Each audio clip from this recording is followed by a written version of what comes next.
पलांडुम यानी कि प्याज और ग्रंजनम यानी कि लहसुन हम क्यों अवॉइड करते हैं? ये प्याज लहसुन से आखिर हमको प्रॉब्लम क्या है? ये तो सब्जियां ही हैं, नॉनवेज थोड़ी है, और टेस्ट भी तो एनहांस कर देती है।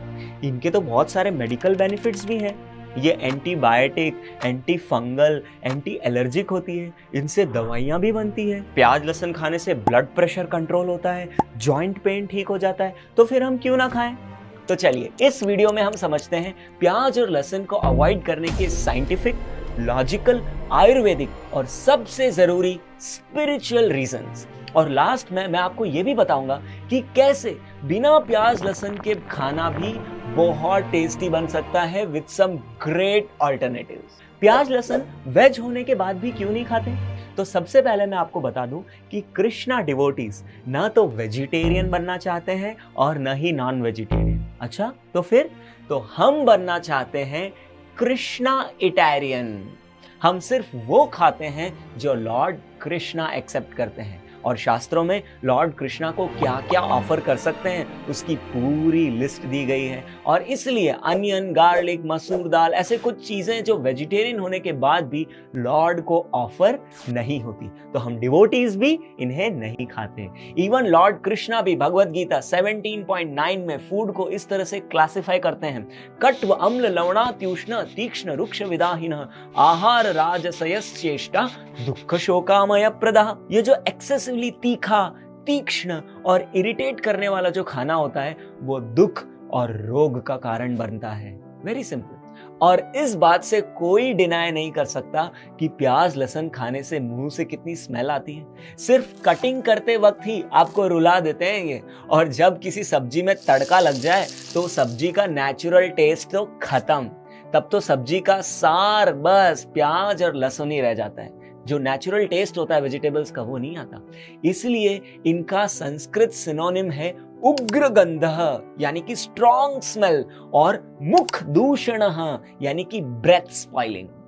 तो जो भी भक्ति मार्ग पर चलते हैं उन्हें क्विक प्रोग्रेस करने के लिए सत्व गुण और उसके बाद शुद्ध सत्व में आना बहुत जरूरी होता है। इसलिए अनियन गार्लिक को अवॉइड किया जाता है।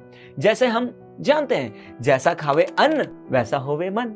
तो प्याज लहसुन खाने से रजस और तामसिक क्वालिटीज हमारी कॉन्शियसनेस में आ जाती है, जो हमें एजिटेट करती है, हमारे सेंसेस को डिस्टर्ब करती है। इसलिए डिवोटीज इन चीजों से दूर रहते हैं, because they want a peaceful mind to practise Krishna consciousness. Even pilots को रिकमेंड किया जाता है कि 6-8 घंटे पहले फ्लाइट उड़ाने से वह अनियन गार्लिक का सेवन ना करें, क्योंकि इससे उनका रिस्पॉन्स टाइम स्लो हो जाता है। आयुर्वेदा में भी अनियन और गार्लिक को इमरजेंसी मेडिसिन माना गया है। जैसे आपको फीवर आने के वक्त आप पैरासिटामोल लेते हो, खांसी आने पे आप कफ सिरप लेते हो, आप रोज रोज तो जरूरत नहीं पड़ती तो उनको नहीं खाते ना। इसी तरह से अनियन गार्लिक भी सिर्फ लाइफ थ्रेटनिंग सिचुएशंस में ही यूज किया जाना चाहिए, नहीं तो इनका ओवरडोज आपके लिए डेंजरस है, सिर्फ कोई भी दवाई के जैसे। और अब आप ये सोच रहे होंगे हम तो बचपन से प्याज लहसुन खा रहे हैं, अब इसको हम कैसे छोड़ेंगे? तो डोंट वरी, मैं आपको बहुत इंटरेस्टिंग अल्टरनेटिव्स बताता हूं। टेस्ट के लिए आप अदरक को ग्रेट करके तड़के में यूज कर सकते हो, इट ब्रिंग्स दैट किक। और चॉप्ड प्याज की जगह आप कैबेज को चॉप करके यूज कर सकते हो, वो स्पाइसीनेस आती है। और मूली भी एक बहुत परफेक्ट सब्स्टिट्यूट है, सैलेड्स में आप मूली का प्रयोग कर सकते हो। तो बिना अनियन गार्लिक के भी हमारे टेम्पल्स में इतनी टेस्टी पाव भाजी, राजमा, छोले बनते हैं कि लोगों को पता ही नहीं चलता कि इसमें प्याज लहसुन ही नहीं है।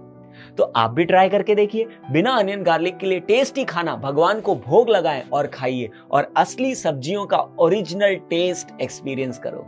आपको माइंड और बॉडी में भी कुछ ही दिनों में बहुत पॉजिटिव चेंजेस दिखेंगे। कॉन्शियसनेस ब्राइट हो जाएगी, एंगर और इरिटेशन कम होगा, और अनियन गार्लिक की खाने की तो बात छोड़िए, आपको उनकी स्मेल भी अच्छी नहीं लगेगी। आपको कृष्णा कॉन्शियसनेस में ये फॉलो करने से बहुत क्विक प्रोग्रेस करने में हेल्प मिलेगी।